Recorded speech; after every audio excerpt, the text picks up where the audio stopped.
In the Arab world, one of the unique things is that people have developed a habit over centuries of sending salat and salam on every occasion. So, to the extent that when someone forgets something, they say, Allahumma salli ala Muhammad, and family members tell one another, salli ala nabi, that say salat and salam, maybe you'll remember. And when someone wishes to plead clemency, someone wants another person to be lenient and be a bit forgiving and tolerant, they soften their hearts by reminding them of Rasulullah sallallahu alayhi wasallam. So, for instance, if two people are trading and one's demanding an exorbitant price, the other one will normally say very eloquently and humbly, Salli ala nabi, that send salat and salam upon the Prophet sallallahu alaihi wasallam. By reminding the other person of the Prophet sallallahu alaihi wasallam, there's hope that their heart is softened and they may relent and be a bit more considerate. Unfortunately, it doesn't always work. I remember my own story. I was with one of the fellow ulama who we were both visiting an Arab country. In fact, we visited more than one Arab country at the time. And on this particular leg of the journey, we were in a taxi.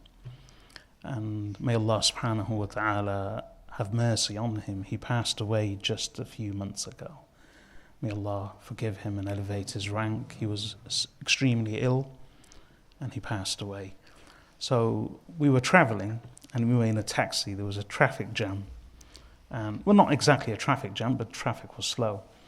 And the police were using that as an occasion to harass the taxi drivers. So the taxi driver stopped and he said to us, "Oh, pray for us, pray for me. They're harassing me again." And so the police officer told him to pull down the window and said, "Papers." So I was in the passenger seat, the front passenger seat, so he gave him the papers. And then he started picking out flaws, and this is right in the middle of the road. So he's holding up cars behind and everyone's beeping and horning. So he's casually going through the papers and he must have pointed out, "Oh, this is invalid, this is that." It's just, so the driver, it's actually, it's a whole ritual. It's expected. So he opened his glove compartment and took out a wad of notes. And then he gave him some notes as a bribe. But he wouldn't let him go. He demanded more. So the driver was reluctant to give him a bit more and he demanded even more. So the driver then, like I said, it's a habit. He said to him, "Salli ala nabi." He's telling the officer, pleading to him with this particular motion that Salli ala nabi, Salli ala nabi. So I looked at the officer and he looked away. The officer didn't look at him, he looked away and very loudly he said, "Allahumma salli ala Muhammad, ahli Muhammad." So he's reciting salat and salam and demanding more and more money. So it doesn't always work, but there's a tradition, Salli ala nabi, Salli ala nabi. In fact,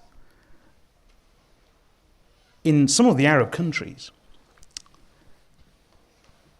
for those of you who visited some of the Arab countries, you will have noticed that after adhan, they normally have a long salat and salam.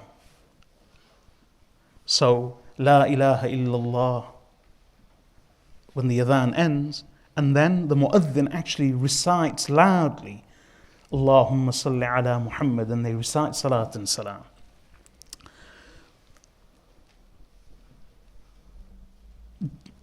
Do you know who actually started this? This practice of salat and salam loudly from the manair, meaning from the minarets, after adhan. This practice was started by Salahuddin al-Ayyubi, rahimahullah. He's the one who actually instated this practice. So it remained quite common and it still is in some parts of the Arab world. But what I wish to mention is that Salat and Salam is part of the vocabulary of a Muslim. And this tradition has remained strong in many parts of the Muslim and Arab world. And there's a reason for this, because of this verse of the Holy Quran and all of these virtues mentioned in the hadith.